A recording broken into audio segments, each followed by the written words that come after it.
Hello and welcome back to A Shark's Perspective. So, we're at an interesting point in time when businesses have been severely affected by the coronavirus pandemic. Is the pendulum swinging, though, in a direction that a lot of marketers and businesses may be a little uncomfortable with, but have to pivot to more heavily because so many businesses need more customers in order to thrive, let alone survive? But what does that mean? Do you have the right mindset? And are you focused on growth while still being focused on your customer? Brett Trainor is a business consultant and growth strategist focused on helping entrepreneurs scale their businesses to 1 million, and he's also the host of the podcast Hardwired for Growth. And on this episode, we'll discuss growth mindsets and strategies, focus on the customer, hacks versus fundamentals, CROs, CGOs, and CMOs, sales enablement, attribution, fluffy marketing, goal alignment, Shark Week jaws, roundhouse kicks, Bavarians, and a lot more. So let's tune in to a growth strategist with a shark whose strategies and charisma will just grow on your heart the more you listen on this episode of A Shark's Perspective.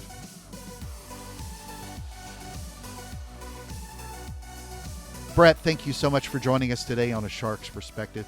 If you could tell the audience a little bit about your background and your career to date. Sure. It's absolutely my pleasure to be here. I almost hate to admit it's now 25 plus years, probably closing in on 30 in the B2B space.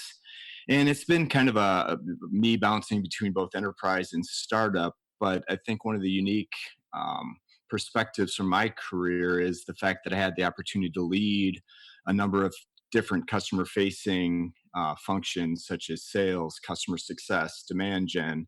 Can't forget customer service. In my last corporate role, I was actually responsible for sales enablement and operations. So what I do today is predominantly work with, mostly first-time founders and early stage companies with their growth strategies and their execution. So we met through a mutual friend of ours who's in the lead gen space, but you do a podcast as well, and I was a guest on your show. I understand, at least based off what I've imagined in my own mind, and told other people that it was your most fascinating episode ever, though. But it's Hardwired for Growth. Yes, and absolutely, that was our top performing episode. Thank you. Checks in. You were one of my favorite guests because I love the guests that bring the authenticity to the program, right? Obviously with your expertise and background is really strong, but it's the engaging guests that, drive my biggest audiences. So I do appreciate you taking the time to spend some with our show. Absolutely. No, I've listened to several episodes myself, and it's one of the reasons that sort of pulled this back together. So today you're really functioning more as a business coach and advisor focused on growth, correct? And that's what you're doing primarily day to day. That is true, yes. And you mostly focus on just providing hacks to businesses, right? Just kidding. Anti-hacks. I'm more of a foundational, I'm a no hacks approach to growth. Always been a big advocate of there are time and place that you can hack some growth if you need really short term. But if you're looking to get to scalable, long-term growth, it has to be foundational and not hacks. So my podcast takes a slightly different tact to some other folks that are looking for the get rich quick type of schemes. Yeah, I don't know when we ever took the focus, why it was a good thing to just stop focusing on the blocking and tackling, but it drives me nuts. And I remember talking to a group that ran a conference that had hack in the name, and I reminded them that shortcuts were not a long-term solution to anything, but it's just become sort of the word of the day. So, I know you mentioned this, and you mentioned this on your website as well, but I know a lot of us that have been in the growth mode for most of our careers have run into highs and lows. But what are some of the growth challenges that you've overcome, whether it was small businesses, large businesses, and then really how are you taking what you've learned? Hopefully there have been some good failures like the rest of us that are open to admit to them, and use those to help your clients and people grow. Yeah, as usual, your timing's impeccable. I actually, depending on when this episode goes live, posted something this morning about one of my greatest failures. Turned into one of my greatest lessons, which is when I was approaching growth early on, and even with a couple of my startups, I was approaching it as a one-dimensional problem, right? I need to have the right salesperson in place that's really going to grow the business, or in some cases, if I had the right Facebook ad that was going to help me grow the business. And what I really came around to realize uh, is it's got to be an integrated approach between, it seems intuitive, but with your branding strategy and content strategy and your direct response. But a lot of people don't pay attention to the process in place to, once you get those people that are interested in your product or service, how do you get them all the way through their journey? And especially with companies that are younger or growing or just starting to scale, they may do a good job of generating some of those leads, but then the ability to process and get those folks not only through your funnel but into the organization is a scramble, and it's not repeatable, and it just causes friction in that process. Do you think that you did more of a focus on that because you were running sales as opposed to focusing on marketing? I'm with you, but I always think of the mindset I had when I was in a sales mode versus when I was had a marketing hat on. Yeah, it's a great question, and sometimes they make the traditionalists in the sales world mad Yeah. because I did kind of grow up in the sales side, but then working in lead gen and demand gen before marketing automation, right? Our team was the marketing automation process. It really came to understand that my view, and I'd love to get your perspective, is that sales today is really an execution arm of your demand generation strategy. And the days of cold calling and just banging, growth out one call at a time or one email at a time or one appointment at a time is really hard and almost impossible. And with the way the buyers behaviors and expectations have changed, if your strategy is still leading with sales and then supporting with demand gen and marketing, I think you're creating an uphill battle that you don't need to create. Oh, I Does that make agree. sense? No, it does Okay. completely, and I think the same thing has happened, to a pretty significant degree with LinkedIn and how we connect on most of social channels today. Because you find people, both marketing and sales, that lead with trying to sell you something from the get go. And I use sort of a goofy analogy on occasion when describing dating. It seems like, people, if they were dating, or hoping to date someone, that they start off metaphorically kind of talking about, going to third base before you've even met them or know who their name is, and it's just jumping so far ahead, and they haven't taken the time to get to know you. They haven't bought you dinner, taken you to a movie, anything. It's just very interesting how it's gotten worse and worse and worse. But I think, at least for me, when I had the sales hat on, I probably was more arrogant and more myopically focused on, I can fix this just with my sales strategy. And then marketers thought they could fix it with a lot of other things, but really it's come down to reading the tea leaves of the consumers and what their behavior is, whether you're a marketer or a salesperson. But I agree with you that sales and marketing need to function better together. It's more the execution arm. People are not wanting to pick up the phone by any stretch like they used to. So Yeah, I agree with you, and I think I love that analogy too, because I think of my time, spent between sales and marketing and lead gen that sits in there. And if you look at the traditional way that marketing looks at marketing qualified leads, right? Hey, yeah, they qualified, they downloaded 5 white papers, and signed up for my yeah. email. Let's pass that Let's on go to attack them. sales. Yeah, and sales is like, hey, let's get married, to use your dating analogy. And the buyer doesn't want to get married yet, and so sales said, hey, this was not a good lead. And so I think, to your point, there's an entire middle ground between the marketing qualified lead and the buyer ready to take that commitment step. That's the biggest gap between in small, large, medium sized businesses, that I think is a newer, and maybe it's not a newer challenge. I just think buyer expectations are changing the way that they're um, going to proceed with that process. Right. In the old days, there was no other choice. You followed the sales process of a company because there were no alternatives, and it's just what you did. But now I think that's changing in organizations. Some are doing a better job than others, kind of migrating and aligning with the buyer around their process versus forcing them into a sales process. It would really behoove a lot of marketers to work for 5 minutes in some sales capacity, because ultimately, if you're working for a business, whatever your title is, you're trying to help grow that business. That's why they've got you employed. You may sit in some function that is not directly sales, but everybody needs to understand how to draw that customer in and again sell them your product or service, and then know what it's like to keep selling them, to keep them.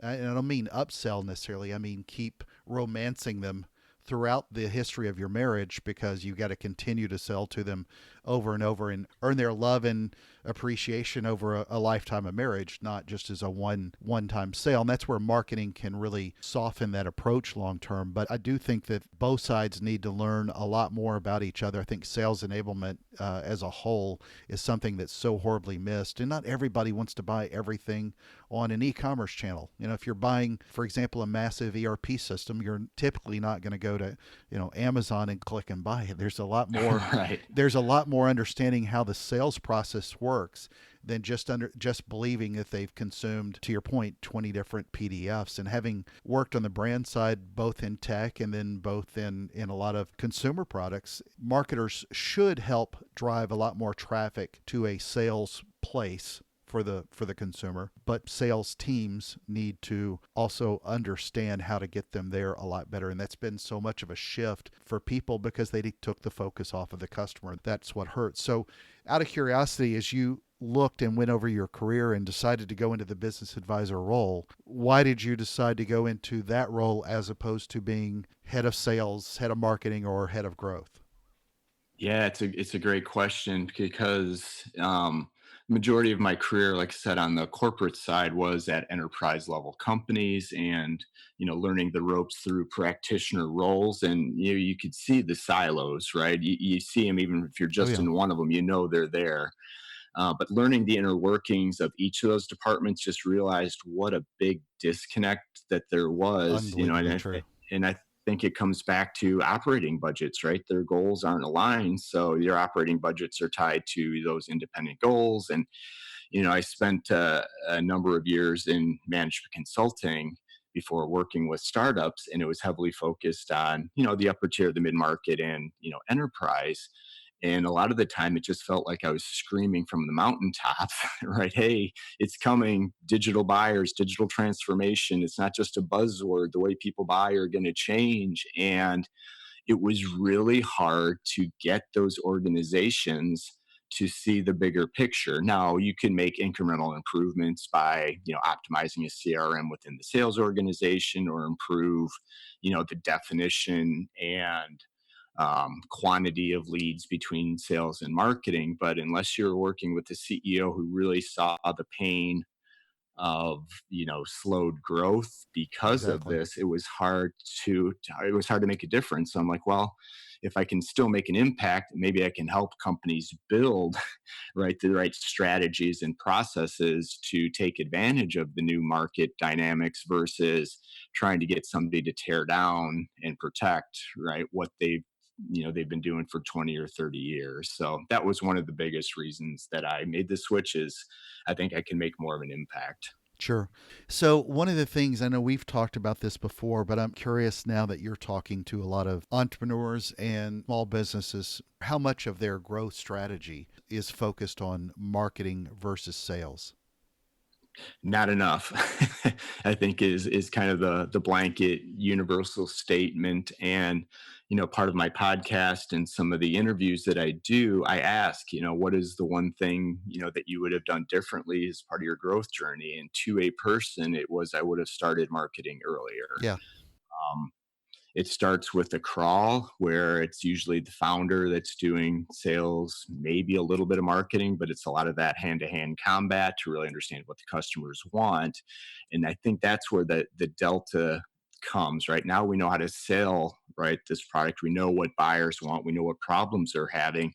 Let's bring on a salesperson to help close more deals and drive more business. But yet they neglected to kind of fuel the engine, which goes back to the marketing side of it. And you and I have had a conversation about content versus branding versus direct response, and hmm, what that right mix. But I would say the vast majority of these founders aren't investing early enough in that core function to help them build that scalable growth. They're still they're trying to add bodies to do hand-to-hand combat versus, building a growth engine, for a lack of a better word. Yeah, and I want to get your thoughts on that as well, because one of the things that I think prior to COVID-19, we've seen so much of a bull market that we were free to discuss a lot of different things that were important, all important. Content marketing, social media, all the different things that are not necessarily sales growth related. They all have a wonderful place. Being more human with your content, digital transformation, all these things incredibly important. But now that we're looking at a world, that'll be post COVID, I think there's going to be a shift in where a lot of the pressure is going to be just for survival, and it's going to shift back to sales. Just like a big company today, their numbers that they've got to hit, they'll have some adjustment on forecasts in these different quarters coming ahead. But the year after COVID-19, when the world is hopefully back in a much better place, depending on when somebody's listening to this, we could see the same kind of reprioritization of less, I'll call it fluffy marketing. And there's a place for fluffy marketing and for everything, with hearts and cares and shares around it. There's a place. I don't want to get out of that, but I'm just really curious what your thoughts are on, is this going to drive a pretty significant amount of shift towards growth related tactics and strategies as opposed to stuff that's more fluffy. Well, No, I mean, I think how much of it's going to hit the wallet as opposed to hit the heart. Now, again, agreed. If you want to hit somebody's heart and keep them for the next 10 years, as opposed to making a sale with a quick offer, it depends on the timing. But I think a lot of the focus is going to rapidly shift.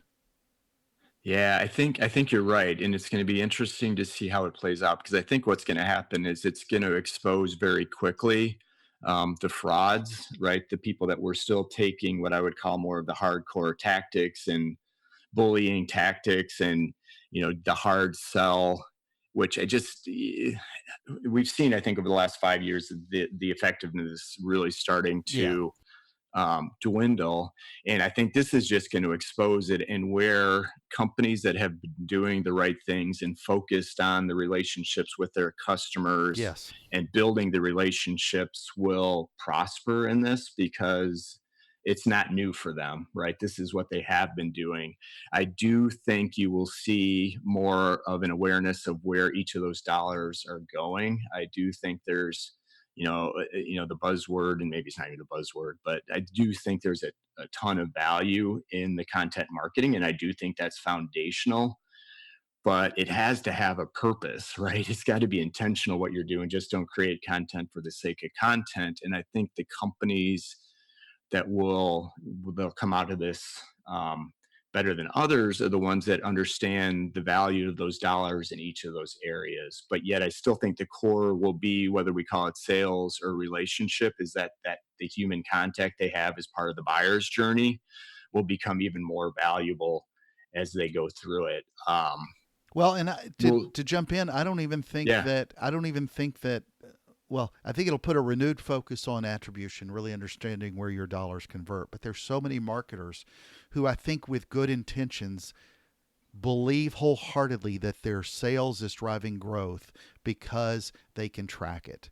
And I get that. But maybe that's an example of where people can put maybe a little more pressure to driving growth sooner, as opposed to your point, not just an abundance of content. And I don't know if that's necessarily the best example, but 100% agree with your point that if somebody is, if brands are more focused on their customers, the ones that are either too fluffy or too direct response ish are going to be exposed even more. And the ones that have been valuing that relationship with a customer to keep them going, it should make a significant difference trying to figure out what your customer actually wants and needs, as opposed to stuff that doesn't matter or stuff that only sells. Yeah, no, I think you're 100% right. And as you're going through it, it made me think that we talk about the content or the attribution, right, which is been an age-old question between sales and marketing. Mm-hmm. And you would think we're at the point where you'd want 100% attribution for anything, right? That customers come to the website, they see it, you want to talk to one of your specialists that, through the journey, they're, online, offline, moving through. And one of the areas that I was looking at, I was curious, because I was been in the space long enough to remember when we actually had a true chief revenue officer that had responsibility for both sales and marketing. And, over the years, we got away from that. The silos grew, the specialization grew. And so I actually went out on a search to see, can I find a true chief revenue officer to understand how they're managing, the Mm-hmm. investment dollars in it. And you know how many I found? Now, this is going back about 8 months. I found two true chief revenue officers that own both sales, marketing, in both cases, customer success. So it was the true customer relationship. And the way they were prioritizing was, look, I have a revenue number to hit. I've got a target that I need to hit, and I can pull the levers between sales and marketing and where I need the resources to make the investments, and not fighting a political battle or, Exactly. finger pointing of doing that. So I would love to see, that come back, or at least with a shared revenue goal, because then you can kind of get away from it. And I know we're talking about larger organizations, but when you take that back down to growing organizations, it's the same thing, that you really want to understand where you're getting the return off of those dollars. And even if it's origination or the different touch points, when you're not battling about who gets credit for it, it's going to make that a much, much easier process. Oh, agreed. Well, and even smaller organizations, a lot of times they hire people who get tired of the big organizations, and then whoever's running that company wants them to basically put their own twist on it, but replicate what they've done at somewhere else and grow it into that kind of organization. That's the goal for a lot of companies, and then they set up some of the same bad practices, and Right. the siloing begins. But if we could align all the goals on the front end, and again, keep those focused on customers as opposed to the individual silos and who gets credit, it would sure make a lot of difference. But there's been such a focus over the last few years with changes in the titles from CMO to CGO with Right. a chief growth officer. And a lot of the chief growth officers have been just salespeople who didn't understand marketing or the customers well. So, I mean, it's an understandable that it's in a lot of flux because there's value to both sides, and it would make a lot better marketer and salesperson if they understood what's really important and what's really not. But let's back up then and talk about something you mentioned earlier, but the value of the sales enablement process. What was your part? What did you sort of learn as a salesperson working with marketing teams as to the value of that? Because I still don't think a lot of people understand the value of that process and communication. They understand to drive higher quality leads, and more of them will always make the sales team happier. But kind of unpack and expand upon that, what you saw throughout your career with sales enablement. Yeah, and sales enablement was a relatively newer function. This is going back to 2014, 2015, where it was just started, and I like to separate or distinguish between sales enablement and sales ops, right? Sales Yeah, ops, I yeah, yeah. like, keep the trains running on time and, going where they're supposed to go. And sales enablement is, how do we carry more people and get the trains going quicker, right? So it's almost revenue enablement as you go through the process.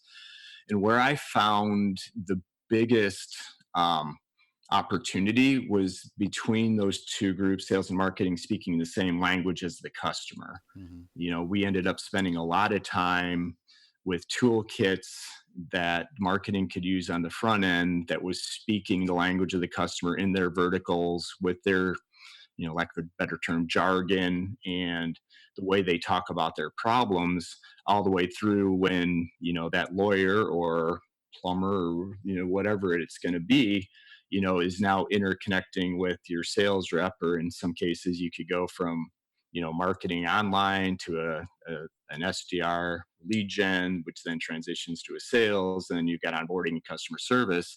We found one of the biggest benefits was to get everybody speaking the same language, so it didn't feel like they were working with, potentially four or five companies as Mm-hmm. they were going through the buying process. um, Well, how did you go about getting there? it was a lot of manual work to build those toolkits and taking the time to actually basically verticalize our demand gen team and our sales team so they could focus and like I said, speak the language of those customers and understand in a much greater depth what the problems were that they were having so they could be more empathetic with the customer and understand what they were going through versus where we traditionally see features and benefits, this is what we do. So really trying to change that conversation to the problems that we're solving versus, like I said, the traditional features and benefits.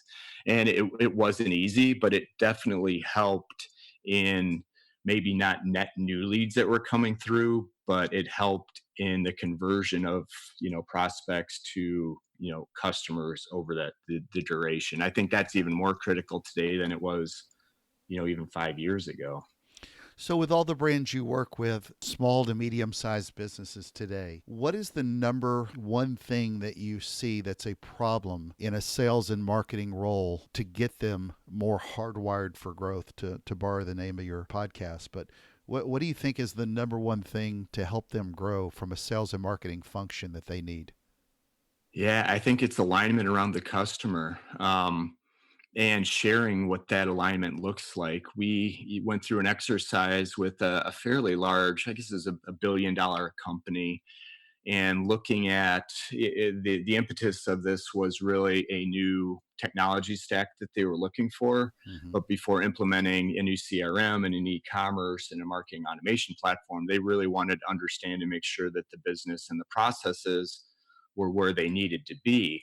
So the exercise we actually led them through was, hey, let's not worry about um, who does what, but let's look at the tasks, the activities, and basically create the workflows from the first time somebody interacts with your content all the way to submitting a contract and getting them onboarded and set up into the system, and work on those key activities and not just what you do today, but align it with the way the buyer wants to buy, right? If you're making them pick up a phone and call in your orders, and they're more than happy to just you know log in online and select what they want. So I think that exercise was really powerful in getting them to see differently how aligning with that customer through the buying process changes the way they were thinking about doing business. Now the challenge was you still had three different silos that then had to figure out who was going to go do what through that process, but it created a much better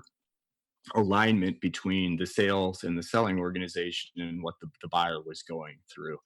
And it's not easy. And I feel for these older, more established companies that were basically built, and an era is maybe too strong a word, but they were not built for the way people buy today, right? Hmm. With the digital and online, and even if multi-million dollar purchases, 90% is probably done online now where it wasn't before. And just the way they're structured and tried to realign that is not an easy process. And I think part of what we're starting to see is some startups in what were traditionally legacy B2B businesses coming in because they're more nimble, they're more agile, they can align better with what the customer wants, and it's putting a lot more pressure on some of these larger, more established orgs.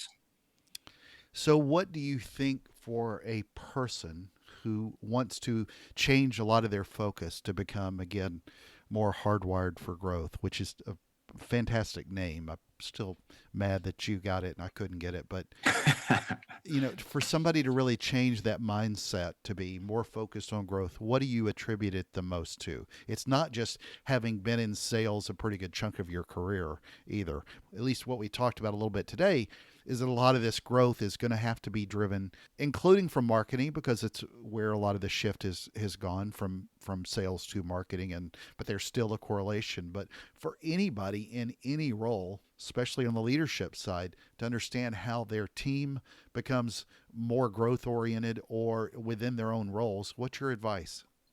I think it start with the customer. We talk about the customer journey, and some companies do a good job. They'll do surveys and talk about satisfaction, but where I've seen the most value come out of that process is if you're actually surveying, or a third party surveying, some prospects that became customers that went through your entire process and provide feedback. I think one of the things, and I think it'll be intuitive to some folks, is if you look at your overall, customer life cycle, and really specifically from prospect to onboarding, look at that customer experience, right? How much friction is in that process? And if it's just a little bit of friction, you make it a little bit difficult for the buyer to purchase from you. You may be able to get around that with, solid people and, the right skill sets. But if you really take a hard look at the customer experience through that journey and identify all the friction points, that's where I would start, right? Start with the customer. You can't go wrong with that.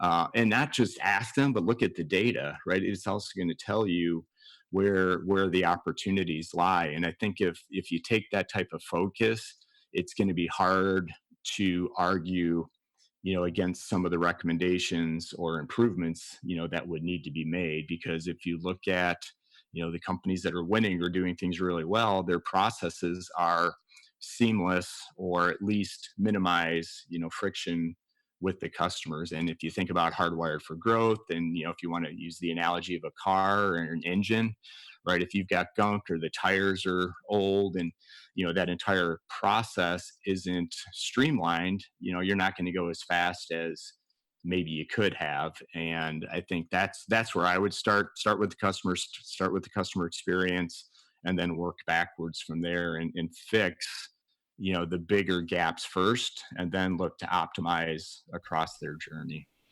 Well, Does that make sense? it does indeed. Well, Brett, you've listened to this show before, so you know the drill. This is where we're going to get to know you a little bit better. You're on a shark's perspective, so I have to ask, like I do all my guests, what is your favorite kind of shark and why? Yeah, I can honestly say that I've never seen a shark in person, other than the Shed Yeah, Aquarium. doesn't count because they don't have it. They have a very small amount of sharks. Right. And but I actually thought about that, because I do listen to your show, and I'm like, well, I could get super clever and pick some obscure, ancient shark. But you know what? I'm still going back with the great white, right? I'm just intrigued by that shark, the strength, the speed, the power. I think it gets a bad name too. And I Yeah, know you're a diver 100%. and can speak to it, that, man, if you're not out causing trouble for it, you may just be in the wrong place at the wrong time, but they're really not out to bother you. So, I think Shark Week gives them a bad name. And I think I read a book when I was in third or fourth grade about shark attacks, which is not good reading for somebody at that age. But if you had to put me down to it, that's the one shark I would have to lean towards being my favorite. Well, and part of the problem is that Shark Week and Jaws especially, I mean, gave Shark such a bad name. It's a wonderful movie, though. It's as far as movies go, you're locked in. There's nothing more suspenseful. But when you watch most of the Shark Week stuff, they show a shark attacking a seal. Not most of the shows are not how to protect yourself because you're going to die. No, they're anything but that. The most of the shows are about saving great whites or tagging them and things like that. Not all of them are about them being a deadly killer, but then the graphics that they put behind them all look horrible, and there's blood and all that kind of stuff. So, it's half a dozen to one versus the other. I think most people, once they spend any time in the water with them, whether they're diving or snorkeling, will notice that they're not pit bulls on the attack. And so, anyway, well, Brett, it's that special time of the show. Are you ready for the 5 most interesting, important, or rather most ridiculous questions that you're going to be asked today? I was born ready. All right. All right, here we go. Number 1, marketing or sales? Oh, if I had to pick one, this day and age, I would lean with marketing. Number 2, deep dish pizza from Lou Malnati's or a cheeseburger at Billy Goat Tavern. Notice the way I said it Um, specifically is cheeseburger, cheeseburger. you did, and very well done. I am more of a pizza. It's my kryptonite. It's my weakness. And you give me a good deep dish or stuffed pizza, especially from Malnati's. I love a cheeseburger, but I could not pass up the pizza. Yeah, I would say the same. My biggest problem with Billy Goat Tavern is that historically they haven't even taken credit cards. So, if you want to Right. not pay for your lunch if you're going with anybody, at least up until a couple of years ago, it was, don't walk in or just walk in with cash and then looks stupid. But you can order it through Grubhub, which is weird. So, number three, this is a modern day transformation that we're seeing. Chief Marketing Officer or Chief Growth Officer? Ooh, I think it comes back to our discussion on what their responsibilities are. But I would lean towards the growth officer, and hopefully that would incorporate the marketing and the customer and potentially sales. So just based on definition and name, I would go with growth. Um, it's not really the clean answer you were looking for, Well, but no, I don't know that there. I don't know if there is. I think it makes sense to have a CGO completely, but so far I haven't seen enough CGOs. At least what I've seen have enough focus on customers. It's some sort of pendulum swing. Some of the CMOs have been treated unfairly if you look at their shelf life. They've been judged true. on sales. Now you've got people that are focused on sales historically, and that means that there's going to be some alienation of the customer. Your customer count shouldn't just be a tally. It should also be the number of relationships, for example, you have, if that makes sense. And that's what Yeah, worries me. I just absolutely. don't want to. They're not just another notch on the belt with your quarterly numbers. So No, I think there, and just to add on to that, if I may, just for yeah, quickly, because it's, of one course. of my pet peeves too, is, this day and age, everything isn't about that instant gratification with the customers. It's, hey, if I can't close this guy now, discard them where, they may just need another 6 months or 12 months. And you've got to, kind of build, the bed of roses, right? With seeds and flowers that, in 6 months from now, or 12 months from now, you can reap the rewards by taking the time to nurture, some of those folks that aren't quite ready to buy yet. So, I think that's is such a good point on your part, that sometimes we get so short-sighted that if they can't close, right, then they're of no value, and it's just a numbers count with customers. But it doesn't, it's hard to predict, 3, 6, 12 months out. But if you're not putting the effort in now to do that, you're always going to be in that short-term battle, if Yeah, that makes sense. no, it does. It does completely. I use this a lot in shows, sort of on my back takes, but I talk about it with martial arts. It's not necessarily the best analogy when talking about the customer, but when you're in the roles that we're in to help companies grow, you sort of have to approach it like you're a mixed martial artist. And if you think about martial arts over the years, you had your karate guys, your taekwondo guys. I've been in martial arts my whole life. I've studied all of these different, a lot of the different forms rather, and in no one of them do I necessarily.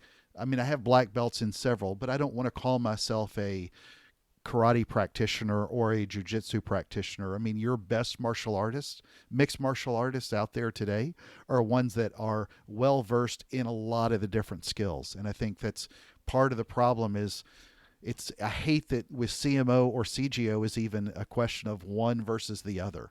I wish it was more Right. of a focus of all the things, all the skills you learn still need to work together, and then you keep that focus on the customer, or in this bad example, your opponent. So Yeah. just No, don't roundhouse kick your customer. That's the advice I'd give. I love that analogy, because the other one I use off that a little bit is the MMA, right? The history of the mixed martial arts. And, there was a stage 5 years ago that it was the collegiate wrestlers that were dominating Exactly. because it was a new skill, but then it emerged in the balance, and and then you got the strikers, you got the jujitsu, you've got the wrestlers, and it's the ones that can morph into, optimal, right, to beat their opponents, seems to be the folks that are dominating now. So no, I love that analogy. Yeah. All right, number four, a really important donut question. Since you're exercising a lot now, vanilla cream filled or Bavarian cream? Oh man, I thought you were going to go jelly, but Yeah, I wouldn't I wouldn't would go that have easy. to. I would go vanilla.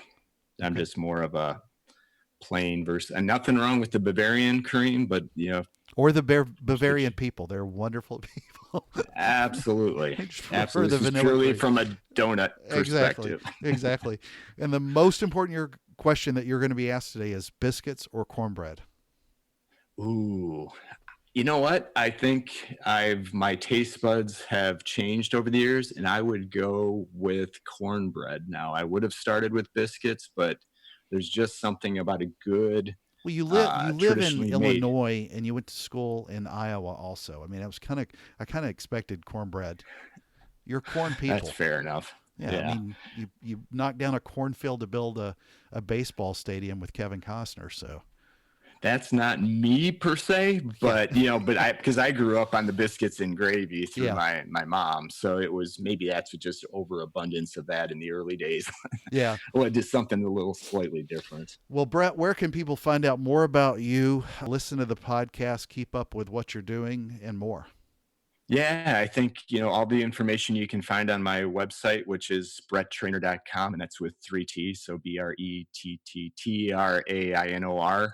Or look me up and hit me up on LinkedIn, same name. Happy to connect and have conversations with folks, of organizations of any size. As you can probably tell from our conversation, it's a passion for me, and Yeah. I love to have these conversations. Well, Brett, I know you and I'll be talking a lot in the future, but just want to say a big thank you, and thank you again for being with us today on A Shark's Perspective. No, it was my pleasure. I had a lot of fun. Appreciate it.